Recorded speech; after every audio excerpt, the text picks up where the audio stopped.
আমাৰ অসমৰ বৰ্তমান যুগৰ আটাইতকৈ ডাঙৰ আটাইতকৈ জনপ্ৰিয় গায়ক শিল্পী গীতিকাৰ সিনেমা পৰিচালক আৰু আমাৰ যুগৰ জনগণৰ এটা কণ্ঠস্বৰ জুবিন গাৰ্গ ডাঙৰীয়াৰ মৃত্যুৱে আমাৰ সমগ্ৰ শিৱসাগৰ সমষ্টিৰ ৰাইজক সাংঘাতিক ধৰণে এতিয়াও শোকাভিভূত কৰি ৰাখিছে। মোক শিৱসাগৰ সমষ্টিৰ ৰাইজ আৰু শিৱসাগৰৰ আমাৰ ৰাইজৰ দলৰ নেতৃবৰ্গ আৰু কৰ্মীসকলে জুবিন গাৰ্গৰ স্মৃতিত আমাৰ যুগৰ আটাইতকৈ ডাঙৰ কণ্ঠস্বৰ জুবিন গাৰ্গৰ স্মৃতিত কিছু পদক্ষেপ ল'বলৈ পৰামৰ্শ আগবঢ়াই আহিছে।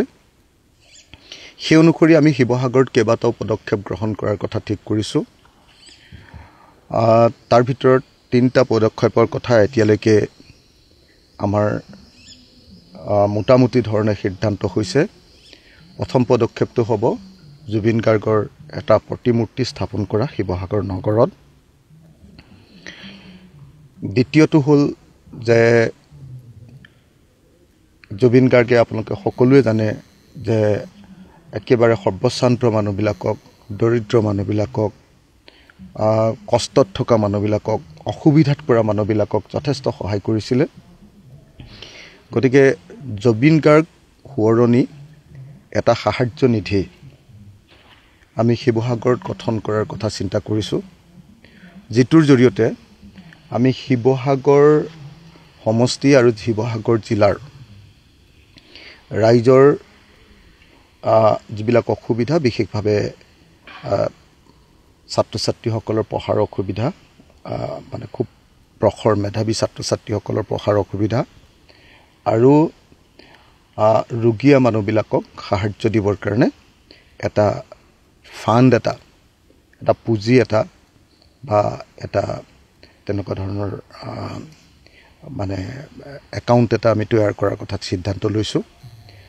আৰু তৃতীয় বস্তুটো হ'ল যে জুবিন গাৰ্গৰ স্মৃতিত আমি হয় এটা ডাঙৰ ৰাজহুৱা আদ্যশ্ৰাদ্ধ, নহ'লে জুবিন গাৰ্গৰ স্মৃতিত এটা ডাঙৰ সাংস্কৃতিক অনুষ্ঠান এটা পাতিবৰ কাৰণে, সাংস্কৃতিক সমাৰোহ এটা পাতিবৰ কাৰণে পৰামৰ্শ আহিছে। এই 3টা পৰামৰ্শ এতিয়ালৈকে আমি বিবেচনা কৰি সিদ্ধান্তত উপনীত হৈছোঁ যে এই 3টা কাম আমি কৰিম। এটা হ'ল জুবিন গাৰ্গৰ কাৰণে শিৱসাগৰ নগৰত এটা প্ৰতিমূৰ্তি, জুবিন গাৰ্গৰ প্ৰতিমূৰ্তি। জুবিন গাৰ্গৰ স্মৃতিত আমি শিৱসাগৰৰ ৰাইজৰ কাৰণে, দুৰ্ভগীয়া মানুহখিনিৰ কাৰণে, দৰিদ্ৰপীড়িত মানুহখিনিৰ কাৰণে, ৰোগীয়া মানুহখিনিৰ কাৰণে আৰু ছাত্ৰ ছাত্ৰী, মেধাৱী ছাত্ৰ ছাত্ৰীসকল কিন্তু আৰ্থিকভাৱে দুৰ্বল ছাত্ৰ ছাত্ৰীসকলৰ কাৰণে এটা পুঁজি গঠনৰ কাৰণে ফাণ্ড এটা তৈয়াৰ কৰাৰ কথা চিন্তা কৰিছোঁ, যিটোৰ জৰিয়তে আমি জুবিন গাৰ্গে যেনেকৈ সহায় কৰিছিলে মানুহক, তেনেকৈ যাতে সহায় কৰি থাকিব পাৰোঁ, সদায়ৰ কাৰণে যাতে সহায় কৰি থাকিব পাৰোঁ।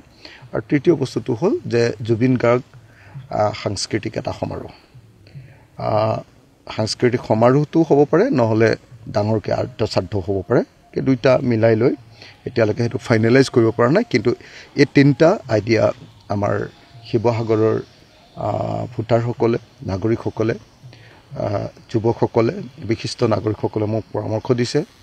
আমাৰ দলেও সেইকেইটাত সন্মতি প্ৰকাশ কৰিছে, ৰাইজৰ দলেও। আৰু সেইকাৰণে মই ভাবিছোঁ যে MLA হিচাপে শিৱসাগৰ ৰাইজৰ কাৰণে আমি এই 3টা জুবিন গাৰ্গৰ সোঁৱৰণী এই 3টা অনুষ্ঠান আয়োজিত কৰিম। এটা দিৱস এটা পতাৰ কথা এটা চৰ্চা চলিছে ফেচবুকত, আপুনি কি ক'ব বিচাৰে জুবিন গাৰ্গ দিৱস? ডেফিনেটলি জুবিন গাৰ্গ আচলতে এতিয়া আৰু এজন কেৱল জনপ্ৰিয় গায়ক আছিলে, জনপ্ৰিয় শিল্পী আছিলে, চিনেমা পৰিচালক আছিলে, সেইটোতে সীমাবদ্ধ হৈ থকা নাই। জুবিন গাৰ্গ এজন যুগৰ নায়কত পৰিণত হৈ গৈছে। যুগৰ নায়ক তেওঁক কয় যিজনে সেই যুগটোৰ মানুহবিলাকৰ যিটো কণ্ঠ, ভইচ, সেই ভইচটোক প্ৰতিনিধিত্ব কৰে, মানুহবিলাকৰ সপোনক প্ৰতিনিধিত্ব কৰে, মানুহবিলাকৰ আশা আকাংক্ষাক প্ৰতিনিধিত্ব কৰে।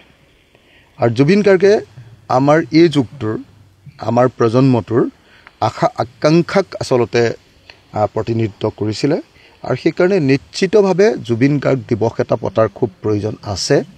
মই ভাবোঁ যে 19 ছেপ্টেম্বৰটো জুবিন গাৰ্গ দিৱস হিচাপে আমি সকলোৱে আয়োজন কৰিব পাৰোঁ।